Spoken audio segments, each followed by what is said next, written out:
Hi, this is Dr. Sullivan, and I want to talk to you about I want to talk about social stratification by race, and I want to talk about Asian Americans.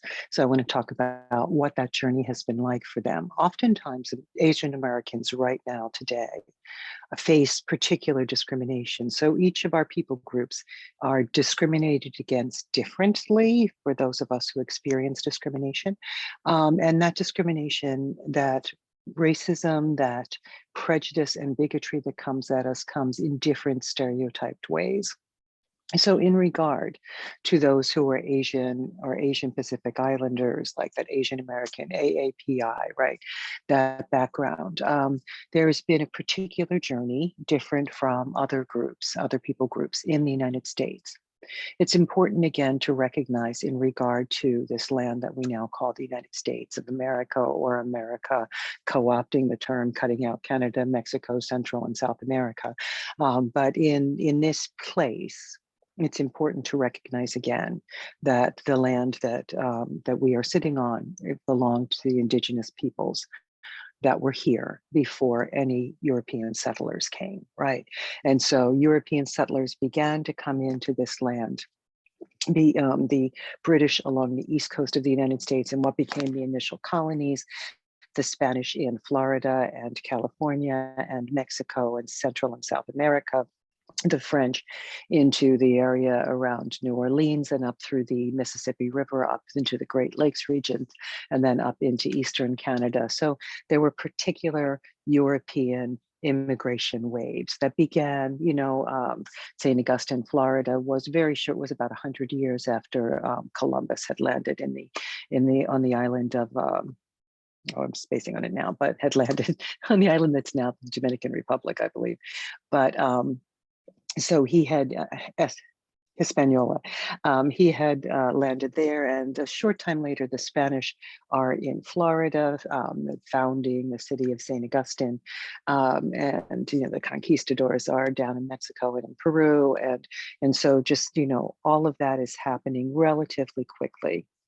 And with this wave of immigration from the Spanish, the British, and the French, the indigenous populations are severely affected by diseases that Europeans brought with them. And then as Europeans began to bring Africans in as slaves, both Europeans and Africans had herded domestic animals and had been exposed to farm animals and had waves of smallpox outbreaks.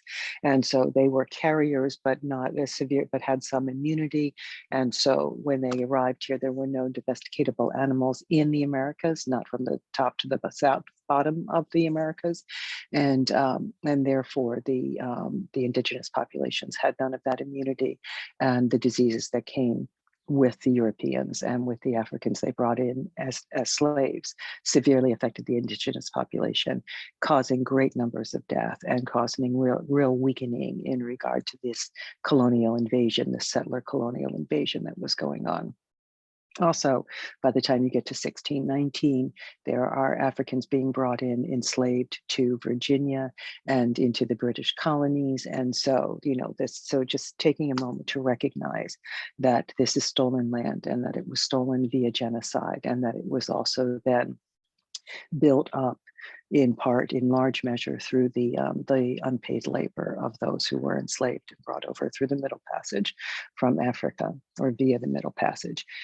So that said, we begin to get some Asians in America as early as the mid 1800s, but really large scale Asian migration to the Americas and to the landmass now known as the United States begins about 1849 with the California Gold Rush. And so I'm looking over to Reed for a minute. So the Pew Research Foundation found that the nation currently has 20 million plus Asian Americans, and that they are a diverse group with roots in more than 20 countries in Asia and India, including Chinese, Indian, Filipino, Vietnamese, Korean, and Japanese. And those groups make up about 85% of today's Asian American population. With that, there is the some of the stereotypes that affect Asian Americans today include being the model minority. So many Asians have done very well in America or in the United States, and this is in part because of groups they have come from. If you've come in from India, if your family background is from India, vast numbers, the majority of the people migrating from India to the United States over the past decades have been those who were of relatively high caste status and had money to come. They were coming often to complete education. So we have a large number of Indian Americans who are, who are doctors, who are professionals of various kinds and making fair wages. So that makes the income level of Asian Americans relatively equivalent with that of white Americans. And so other groups get asked, why aren't you doing this well? So it's that whole effect within families. If you're always being asked, why aren't you doing, your brother does this, your sister does this, why aren't you doing what they do, right? That causes resentment. It's hard on both the one who's being elevated and it's hard on the one who's being criticized. So those pressures are placed in there to divide and conquer immigrant groups and minority groups from each other. So there's that. Asian Americans also face this perpetual foreigner stereotype, so that there's this kind of, like, where are you from? And it's like, what do you mean? I'm from Jersey, I'm from California, I'm from Ohio or whatever. And it's like, no, where are you really from? And it's like, my family's been here generations. What are you talking about? Where am I from? I'm from here, just like you are, and that's something, but there's always seeing the phenotype, the facial features, or what, of those who are Asian American as being foreign. And so that's one of the stereotypes that Asians face, or Asian Americans face. With the model minority piece, there's also this piece in which Asian Americans are considered to be good at math. Like, no people group is everyone good at math, and no people group is everyone good at writing or spelling or whatever it is, right? There's a curve for all of these things, and these curves are normal in the sense that if we overlaid on transparencies one people group's curve over the other people group's curve, they're essentially equivalent. There may be little differences in the tail of a distribution here or there, but they're essentially equivalent. So, if I happened to be Asian American, I am not good at math, and I am good at English and grammar and spelling and all of that, and hopefully writing. I do it anyway. And, but I would be, if I were an Asian American child going through our school system, because of that stereotype, I might not be given help with my math homework because I might be considered to be genetically somehow automatically good at it, or I might be being ignored in regard to my accomplishments in regard to writing or English. And so, there's some of those things are there too. But all of these stereotypes are used to cause racial hostility and resentment between minority groups. So, as I said, so much Asian migration from those countries I mentioned before has been more recent. If we think about Vietnamese Americans, their migration has been pretty much since the Vietnam War, right? Since America was, part of being involved in their civil war and after that. And so a lot of groups, the migration is more recent. Excuse me. And so I want to talk about, so in 1875, there was something called the Page Act that was passed, and it prohibited the recruitment of laborers from China, Japan, or any Oriental country. Oriental is not something we now call people groups that are Asian American, but it was used then. Now it refers to carpets, right? But the Orient was the East. The act, based on stereotypes and scapegoating, was enforced by invasive and humiliating interrogations at the Angel Island immigration station outside San Francisco. It was the Ellis Island of the West Coast. So this act effectively blocked Chinese women from entering the country and stifled the ability of Chinese American men to start families in America. So if you came here as a male, if you migrated here as a Chinese male, and then you got here, the Page Act stopped you from being able to bring either your wife or an appropriate wife to be, or your female family members. And so Chinese men in America, Chinese American men were prohibited from being able to start families. In 1882, so that's 7 years later, the Chinese Exclusion Act was passed, and facing hostile and often violent treatment from locals, Chinese immigrants were targeted by Congress with the passage of the Chinese Exclusion Act, which banned Chinese workers from entering the country and excluded Chinese immigrants from American citizenship. So if you were here already, you were being excluded from citizenship. If you weren't here already, there were barriers to your migration. Congress extended its provision every 10 years until 1943. Another reason why much Asian American immigration is recent. So it was extended until 1943, when World War II labor shortages pressured and increased labor shortage pressure and increased anti-Japanese sentiment led to its demise, and Chinese immigrants were allowed to become naturalized citizens. In 1885, Chinese immigrant children, so 3 years later, were denied education on grounds of race. So one particular family, the family of 8-year-old Mamie Tape, who was American born of Chinese immigrant parents, sued the San Francisco Board of Education for denying her admission to school because of her race. She's 8 years old, right? She was denied admission to school. In the California Supreme Court, they did win, and the state said that all children should be entitled to access to public education. But it took that court case, and it takes time for cases to win their way up through the courts. In 1885, there was the Rock Spring Massacre by white coal miners. Angered that they were taking away white jobs, air quote, white jobs, white coal miners attacked Chinese laborers in the Wyoming Territory during what comes to be known as the Rock Spring Massacre. 28 Chinese were killed, with 15 more injured by the mob, which also looted and set fire to all of the homes in the area's Chinatown. Federal troops are brought in to return Chinese miners who had fled back to Rock Springs, and Congress eventually agreed to compensate the workers for their losses. In talking further, as we move into other people groups, we will see that ethnic cleansing, and air quotes around the cleansing, or racial cleansing, has been a strong part of the truth of American history. In this case, it is Chinese Americans whose homes are being burned and who are being removed from their jobs and from their area, and they get back. But we see other times when they don't get back, and we will also see that this was a huge factor, especially in regard to African Americans all across the United States. A good third of the landmass of the United States was air quotes again, cleansed of all but whites. So there's also the Hell's Canyon Massacre, or there was also the Hell's Canyon Massacre in 1887. 7 white horse thieves ambushed a group of Chinese miners who had set up camp along the Snake River in Oregon, murdering all 34 men and mutilating their bodies before dumping them in the river. 3 men of the gang stood trial for the Hell's Canyon Massacre, with one testifying for the state.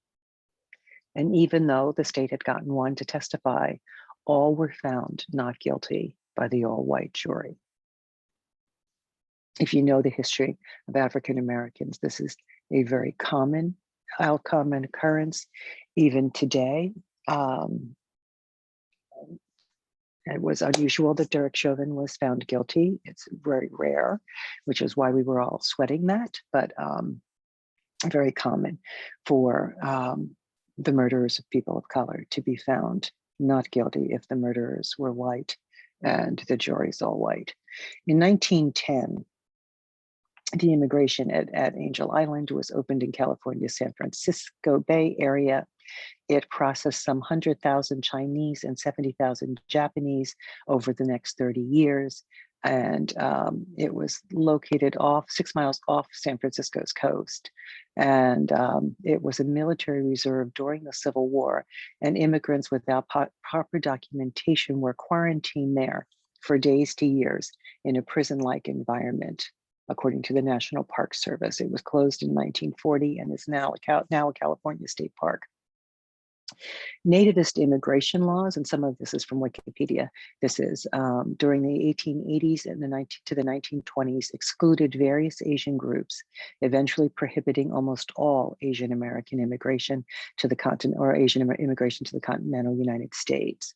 In February 1917, Congress passed the Immigration Act of 1917, which included an Asiatic barred zone banning Chinese, Asian Indians, Burmese, Thailand, people from Thailand, Malays, and others. Japan was not on that list because prohibitions against immigrants from Japan were already in place.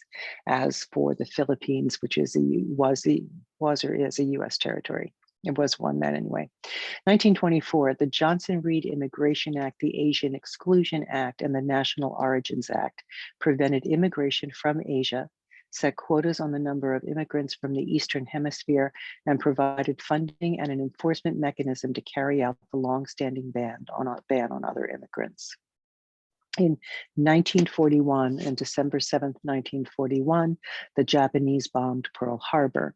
2 months later, the then President Franklin Delano Roosevelt, or FDR, fearing Japanese immigrants or those with Japanese ancestry, fearing that they had taken part in helping to plan or enact the bombing of Pearl Harbor, issued an executive order that forced more than 120,000 Japanese Americans living on the West Coast into internment camps.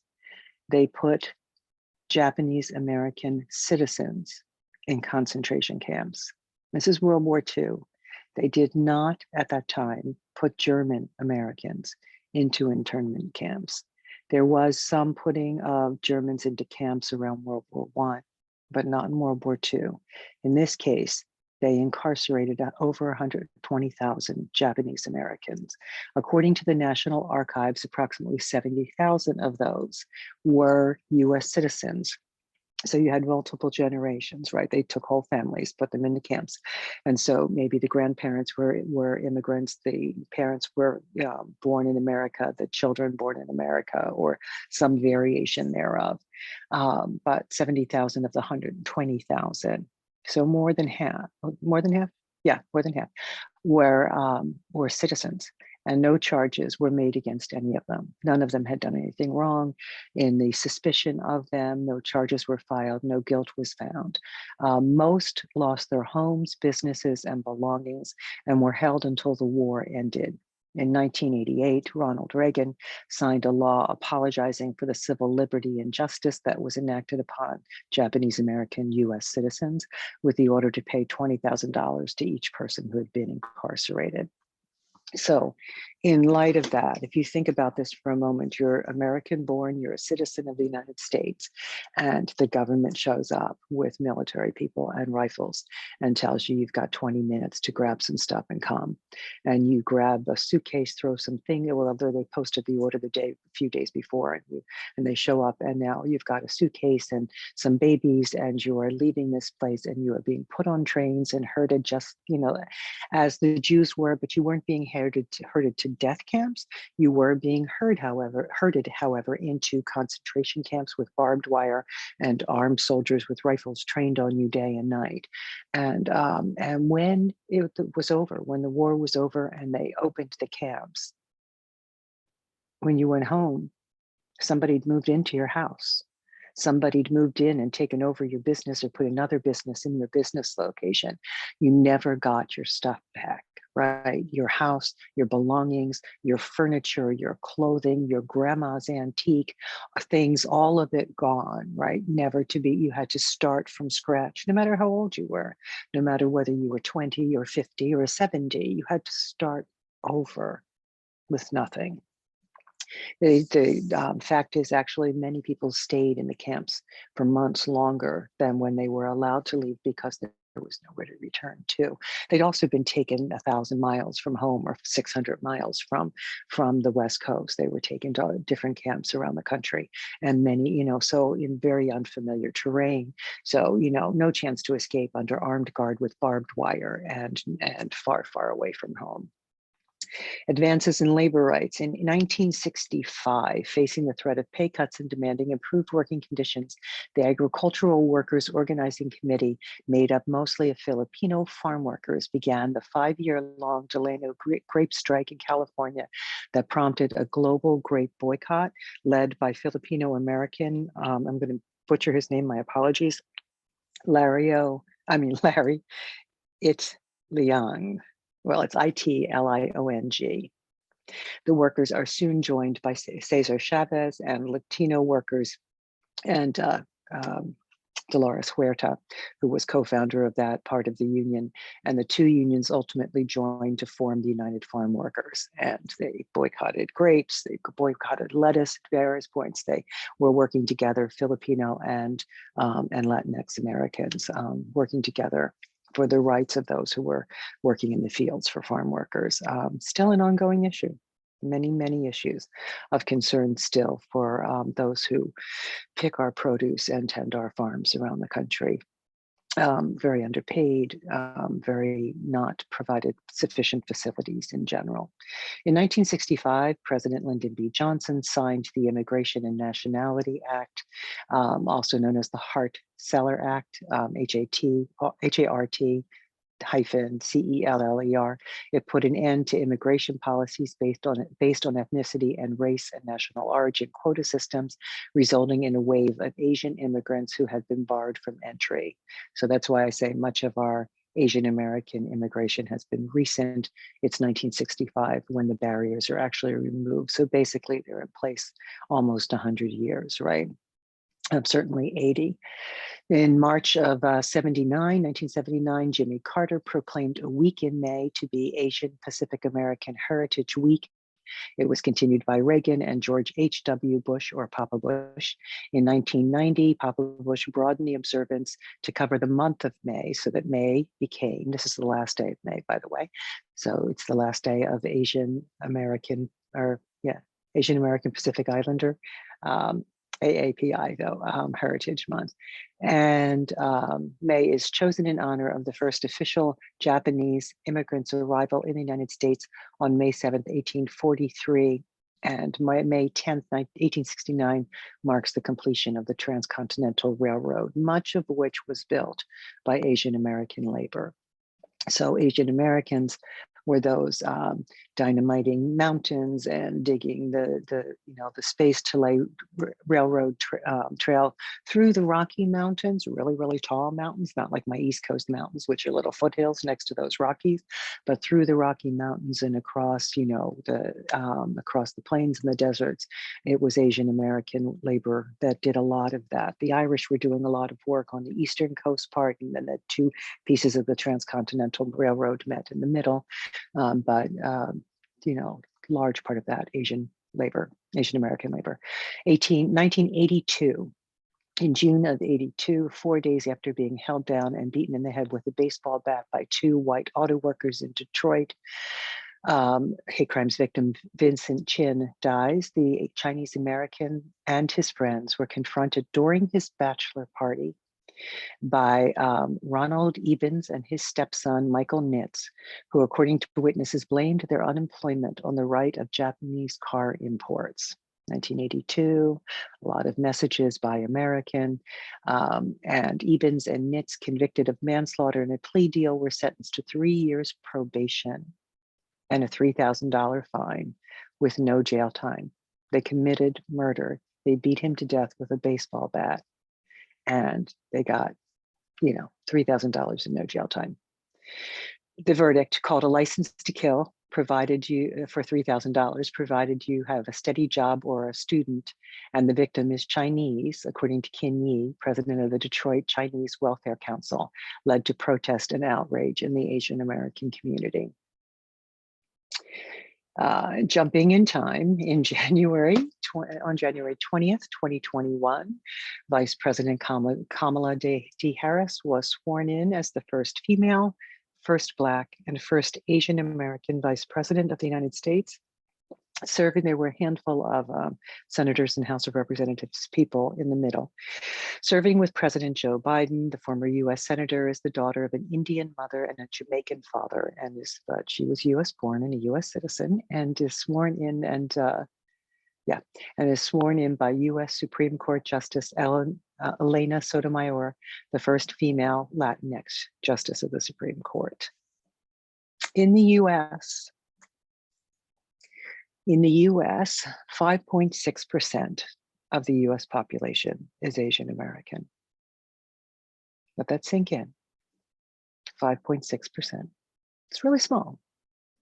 Overwhelmingly, African Americans about 13%, white Americans upwards of 3/4, upwards of 75%, 80%, Asians, and multiracial Asian Americans comprise 6%. So when you throw in those like Vice President Harris, who are both Black and Asian, that would be multiracial Asian Americans, comprise 6.5%. So together, you got 5.6%, you throw in the multiracial ones, you're up to 6.5%, which comes to a total of 23 million. We have 332 million citizens or people in the country. So 23 million, they come from 20 countries of origin in the East and Southeast Asia and the Indian subcontinent. The largest groups are 5 million Chinese, 4.3 million Indian, 4 million Filipino. AAPI businesses account for more than 2 million Asian American businesses have contributed to the diverse fabric of American life. I want to talk for just a moment before I end this about hate crime statutes. So in 1968, President Johnson signed in the federal hate crime statute of 1968. It made it a crime to threaten, or it made a crime to use or threaten to use force, to willfully interfere with any person because of race, color, religion, or national origin, and because the person is participating in a federally protected activity, such as public education, employment, jury service, travel, or the enjoyment of public accommodations, or helping another person to do so. But it only involved federally protected activities, right? So this limitation was put on it. In 1968, Congress also made it a crime to use or threaten to use force to interfere with housing rights because of the victim's race, color, religion, sex, or national origin. It passed protections on the basis of familial status and disability. And that was in 88. In 96, they added to the Hate Crimes Act. Congress passed the Church Arson Prevention Act, largely because they were burning a lot of Black churches. In 96, they were burning Black churches a lot. Okay, under this act, it's a crime to deface, damage, or destroy religious real estate or property, or interfere with a person's religious practice in situations affecting interstate commerce. The act also bars defacing, damaging, or destroying religious property because of the race, color, or ethnicity of persons associated with the property. So that would also refer to synagogues or mosques or whatever, right? Like your religious space, Black churches, your religious space is protected by the Hate Crimes addition to the Hate Crimes Act of 1996. In 1998,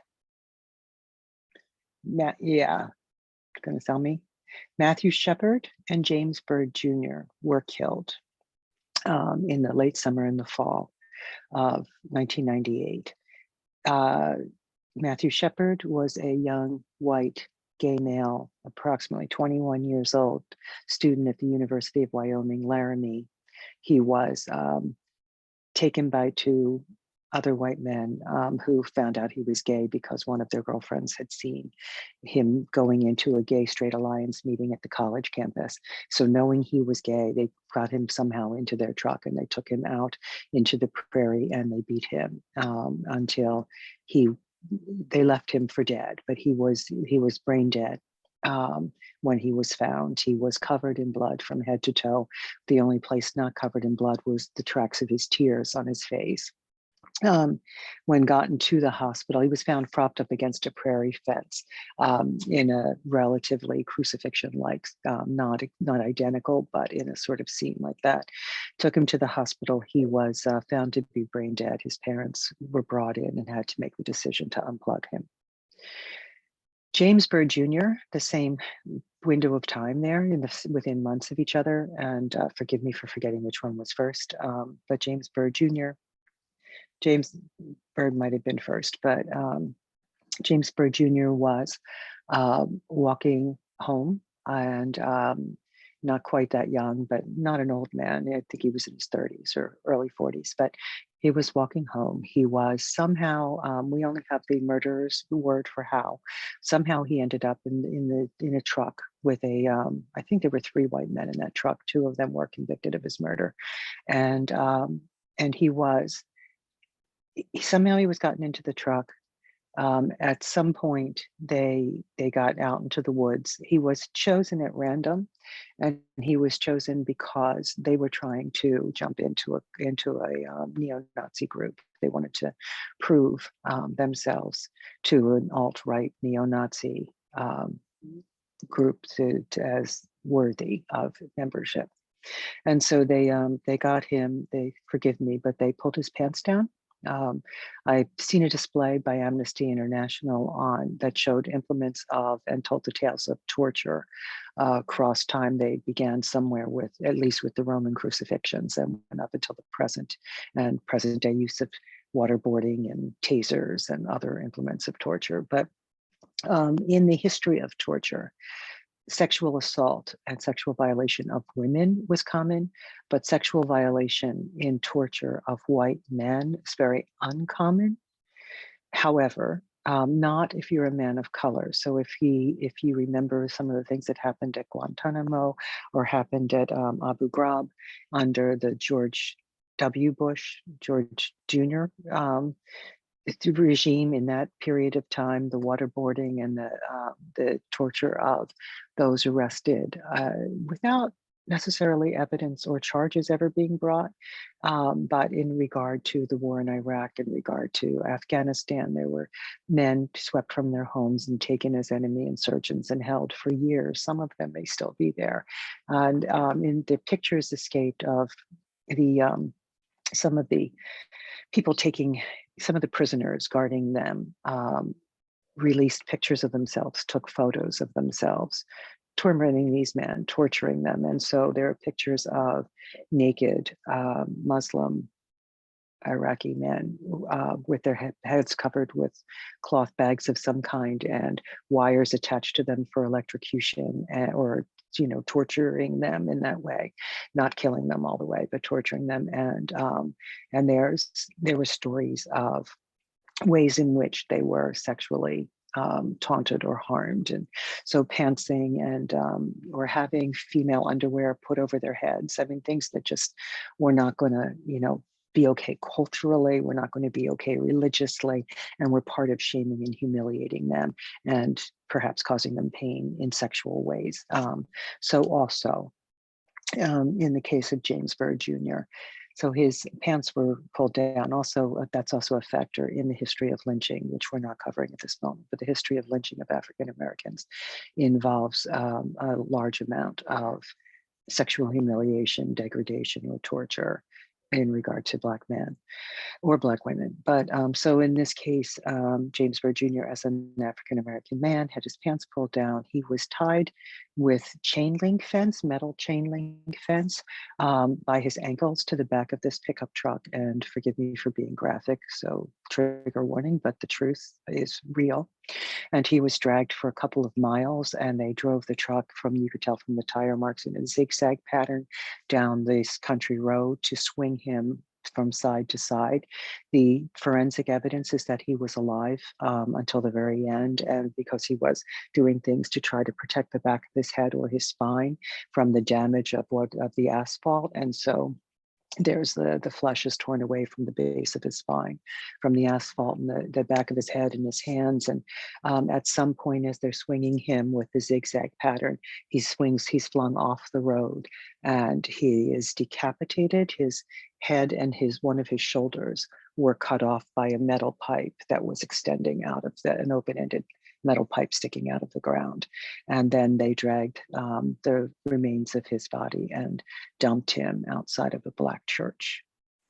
So both of these egregious hate crimes, one for being Black and one for being gay, happened in the summer, fall of 1998.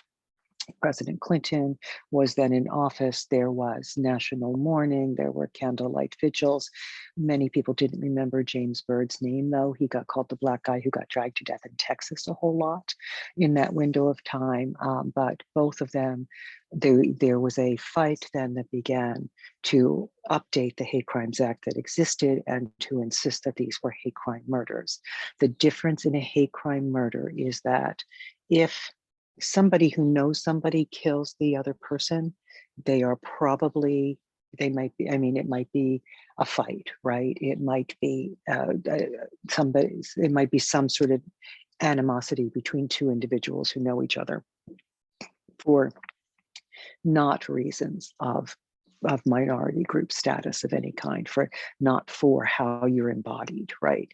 And so when that happens, the idea is this is a murder. There are laws against murder. If someone is tried and found guilty of murder, then then that's that, right?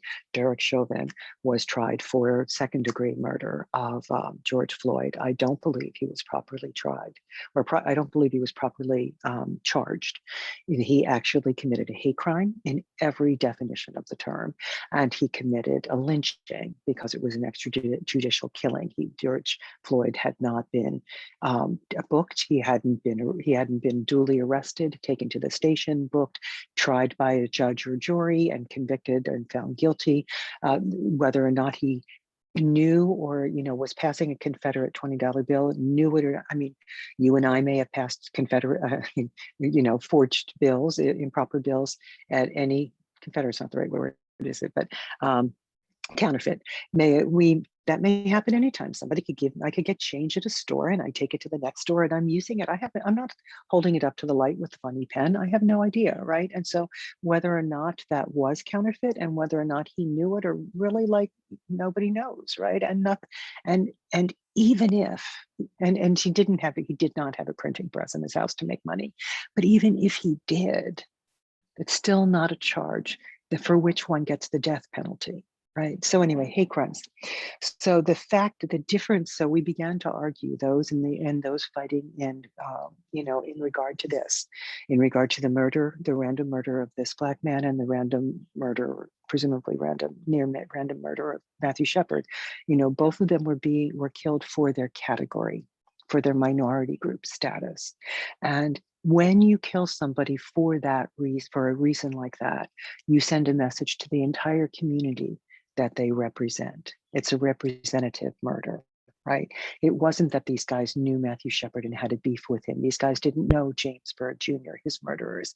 What was going on was it was sending a message. Every Black person in the country and around the world heard the murder of James Byrd Jr. and its personal threat. They heard, "You're not safe." And every gay person, every trans person, every lesbian in the country heard, "You are not safe." The synagogue near me was set on fire one time a few years back. It didn't get very far, to my understanding. They repaired the damage, whatever, but it was a message to all Jews, right? After the election in 2016, and after the winner was announced in election 2016, Jewish cemeteries in the Philadelphia area began to experience vandalism as people desecrated and knocked over tombstones. They are hate crimes, whether it's verbal or whether it's property damage or whether it's physical violence or whether it's murder. It still sends a message to the community represented: you're not safe either. because this was a category murder. This was a bias crime. And so the Matthew Shepard and James Byrd Jr. Hate Crimes Prevention Act was finally signed into law by President Obama in 2009. The fight for that Hate Crimes Act began in 1998. Right. So it took, is that 11 years?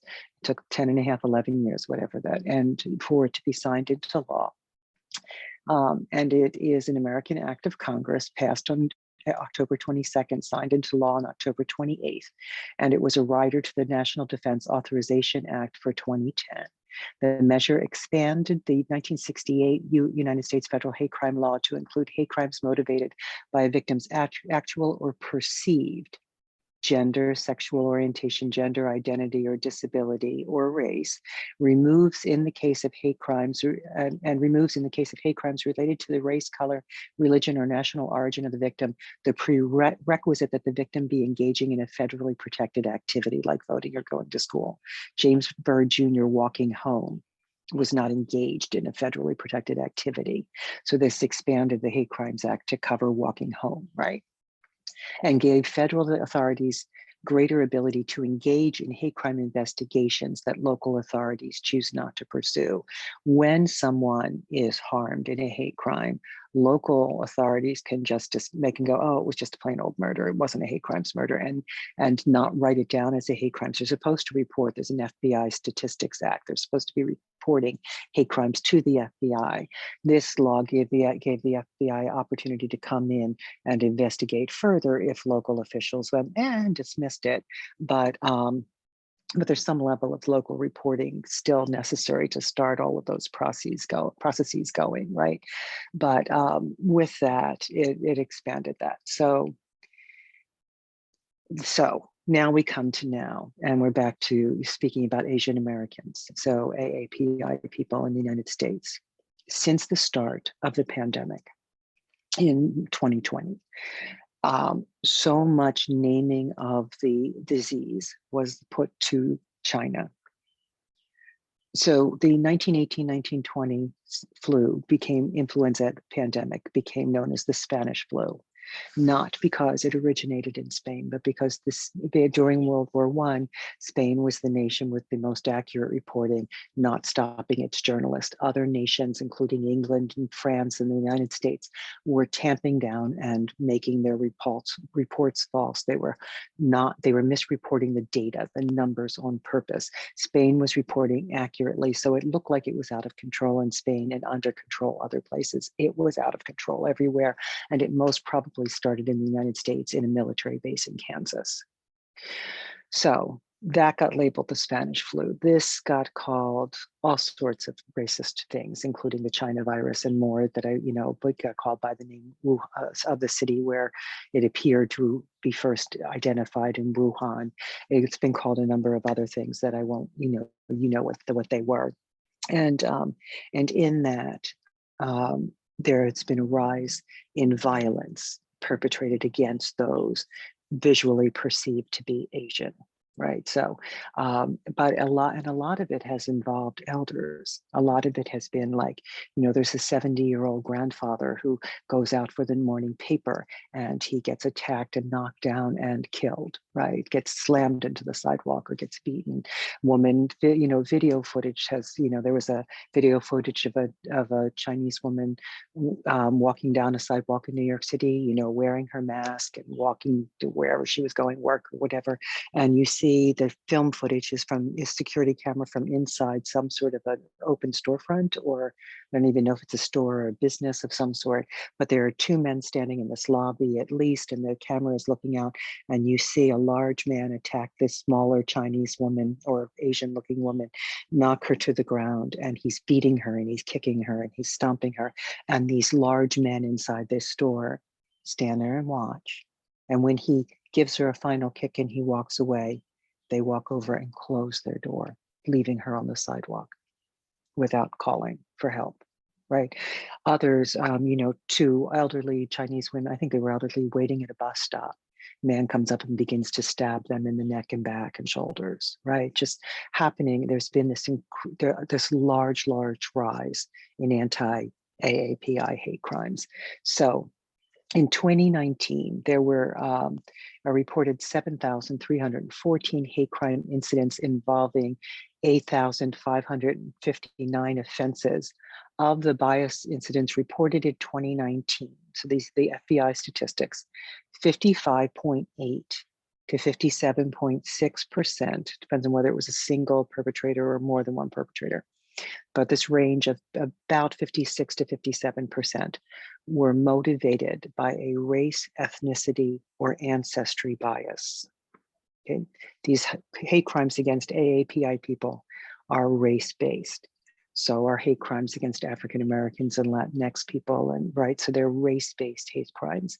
Some small percentage, a very small percentage of the bias crimes reported by the FBI include hate crimes that happened against white people for being white, but it's a really small percentage. Overwhelmingly, these are against people of color. So let's say about 57%. Between 19.9 and 21.4% of hate crimes in 2019 were on a religious bias. They were against Jewish people or Muslims or Sikhs wearing turbans, right? People who were perceived to be religiously different or who were in their place of worship or near in some way identifiable as not being, what's perceived to be the mainstream religion in America. What's the religion it's okay to practice without discrimination? It would be some version of Christianity, right? This idea.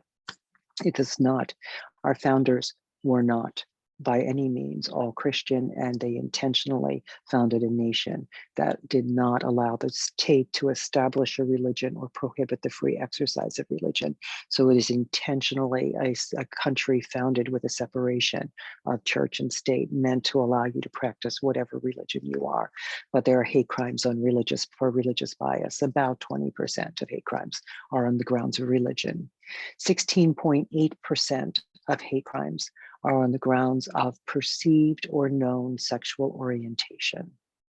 So you look gay, you act gay, you're walking along with your same-sex partner in hand, or in some way you are identified as being LGBTQ and attacked, or LGB, but attacked for your sexual orientation. 2.8% were motivated by gender identity bias. So that would be people who are transgender or gender nonconforming in a way that someone identifies them as such and enacts a hate crime against them on those grounds. 2.2% were against people for their disabilities, disability bias. So believe it or not, because some people intentionally target a person in a wheelchair or a person with a cane or a walker as someone to enact violence against. That's not picking on somebody your own size, if you know what I mean. So in 2020, the Center for the Study of Hate and Extremism said that anti-Asian hate crimes surged during this pandemic 145%.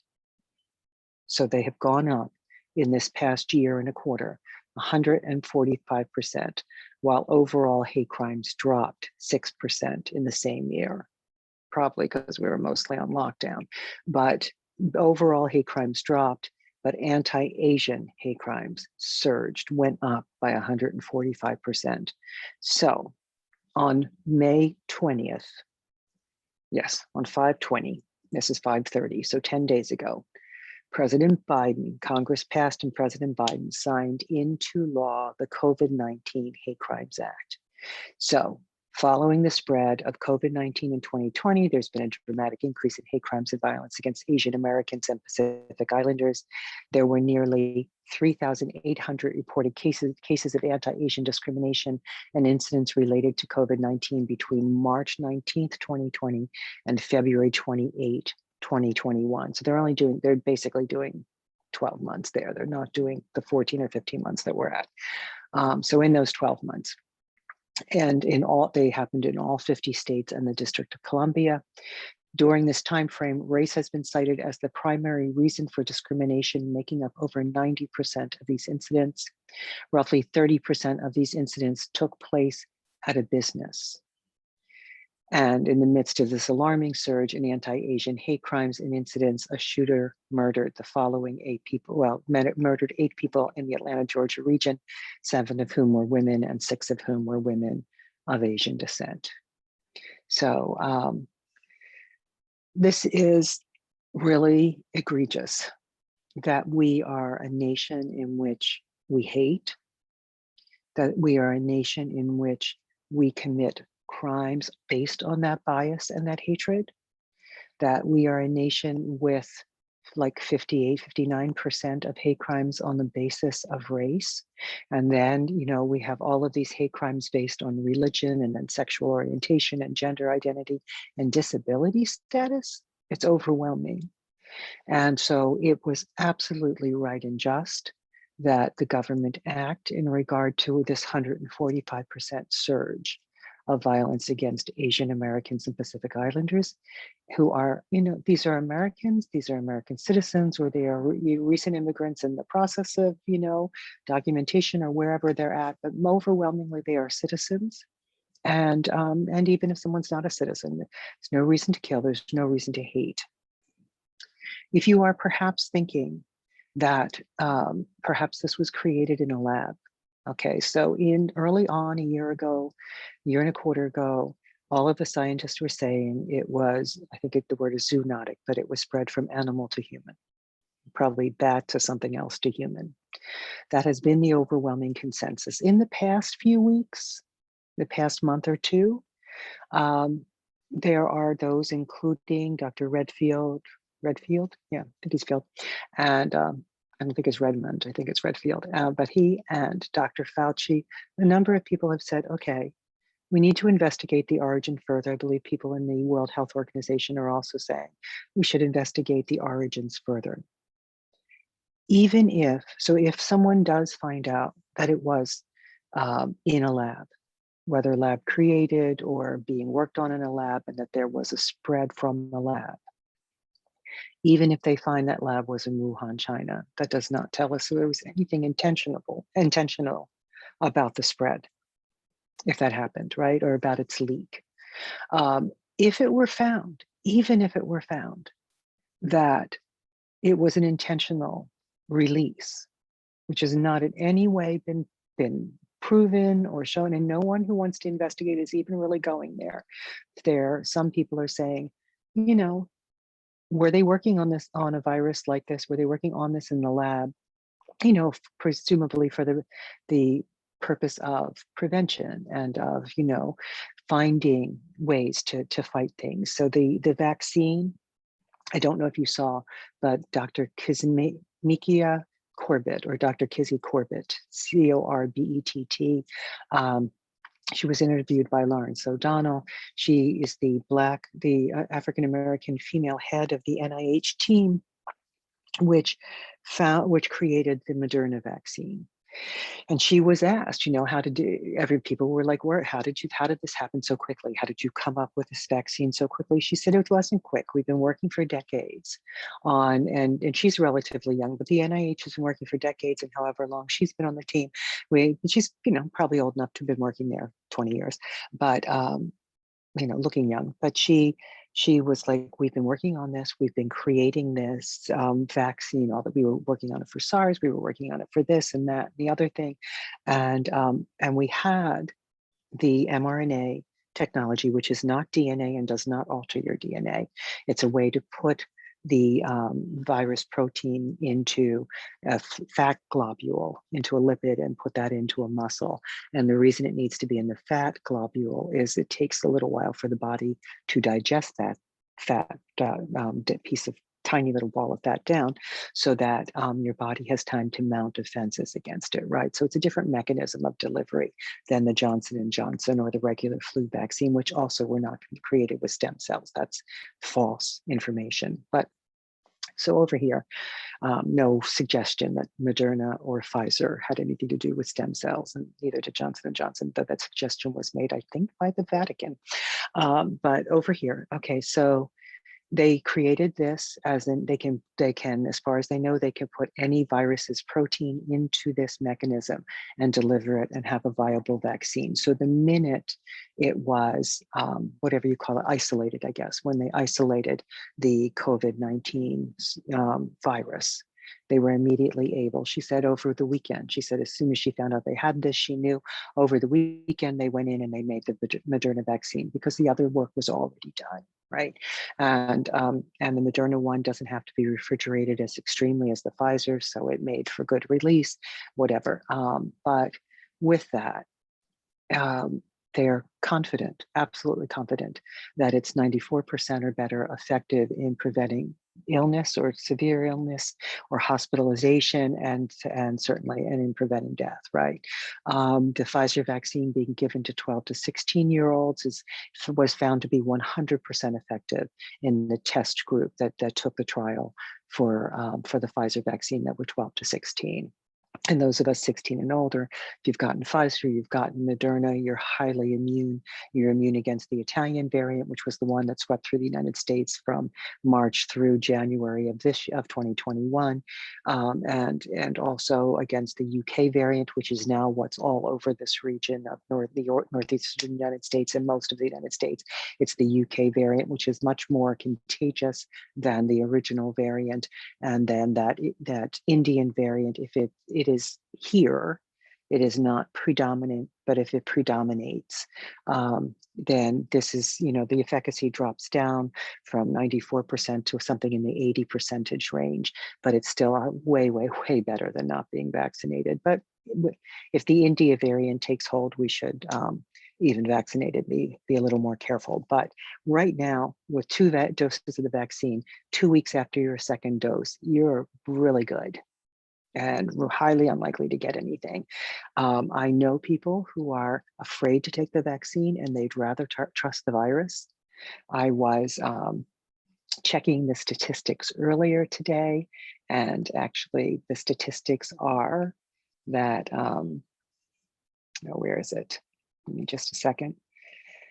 The statistics are that as of this moment, 609, or as of 2 or 3 hours ago when I looked up the statistics, 609,442 Americans have died of COVID-19, confirmed cases. You have to remember, we couldn't test for months and months. We couldn't test March, April, May, June into July of 2020. So many of those cases stayed home, did not get tested. Some people died at home, right? A lot of people's deaths were not reported as COVID deaths when they were. We are right now at this point, well, I'm talking on May 30th, 2021. And at this point in time, 3,553,494 confirmed cases. Confirmed deaths around the globe. So 609,000 plus in US, 3,500,000 and almost 554 million in the globe. Cases in the US at 34 million, cases around the globe at almost 171 million. So just out of control. No reason to trust this virus and no reason to trust its new variants. I also know people who've had it more than once, had every symptom, like cough, fever, loss of taste and smell, sick for weeks in the spring of 2020, who got another variant, who got the UK variant, sick again for 3 or 4 weeks, right? Absolutely no reason to trust the virus. But in the midst of all this, there's been blame cast on the Chinese. If it were ever found, which I am not suggesting because I don't believe it so, but if it were ever found that the Chinese government had somehow done it on purpose, really 100% not likely.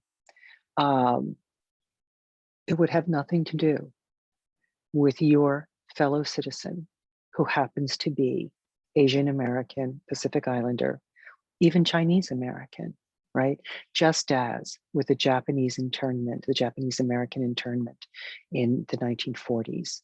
Those individual US citizens had nothing to do with the bombing of Pearl Harbor or the Emperor of Japan.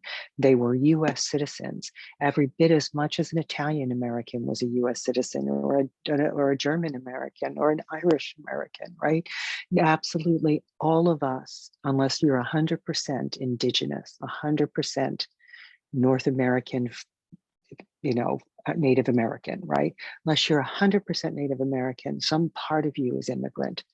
Voluntary, if you're of some European background; involuntary, perhaps if you're African American in background. But whatever that combination is, voluntary if you're coming now, if you're a climate refugee fleeing Central and South America, wherever your backgrounds are from, whatever race or statuses or ethnicities are in your body, in your bloodline, you're an American. Whether you came here as an adult and you're working to make a life here, or whether your parents came. Both of my mother's parents were immigrants, and they were Americans. I don't know whether they managed to get citizenship or not, and they're all gone. I can't ask them, and it's not showing up in ancestry.com. But my mother was born here, and I was born here, and American, right? No, you're American. We're American. The people being attacked on our streets, the 145% surge in hate crimes against Asian Americans, as all other hate crimes are dropping because we're all on lockdown. It's just not educated.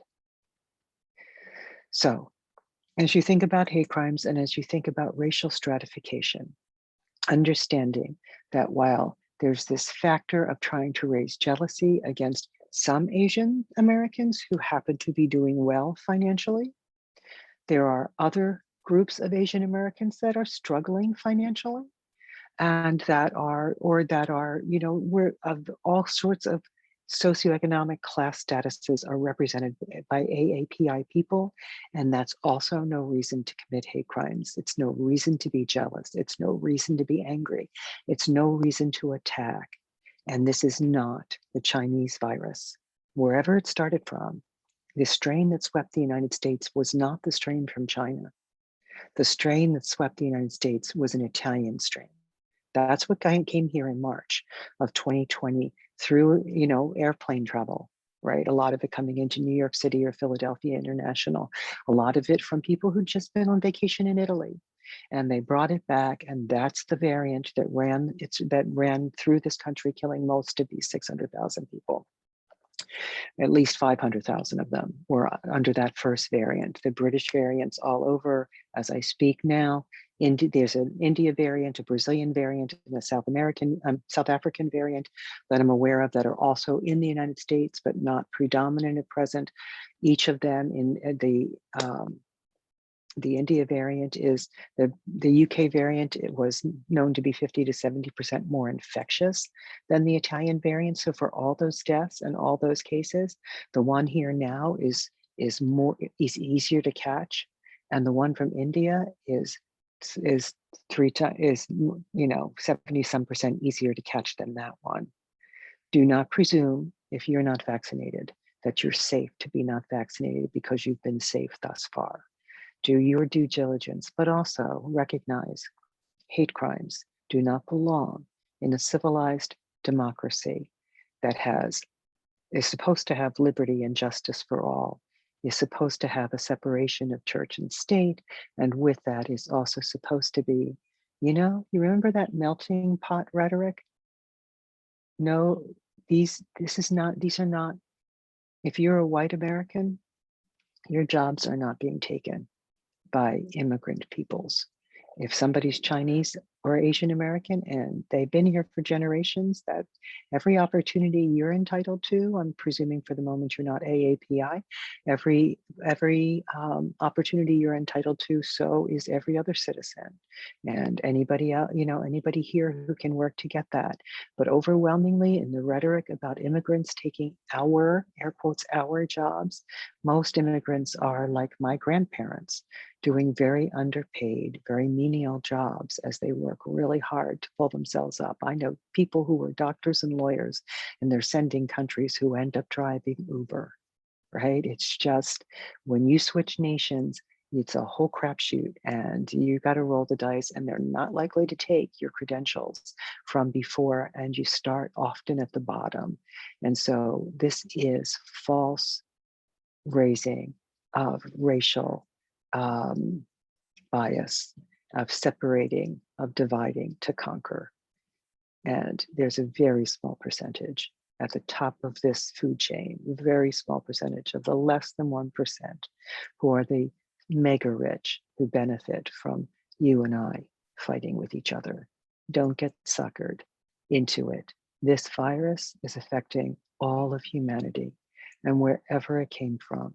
No person on the street corner waiting for a bus by you had a flippin' thing to do with bringing it here. At least, maybe my friend who went to Italy for vacation, right? But she didn't mean it. Till next time.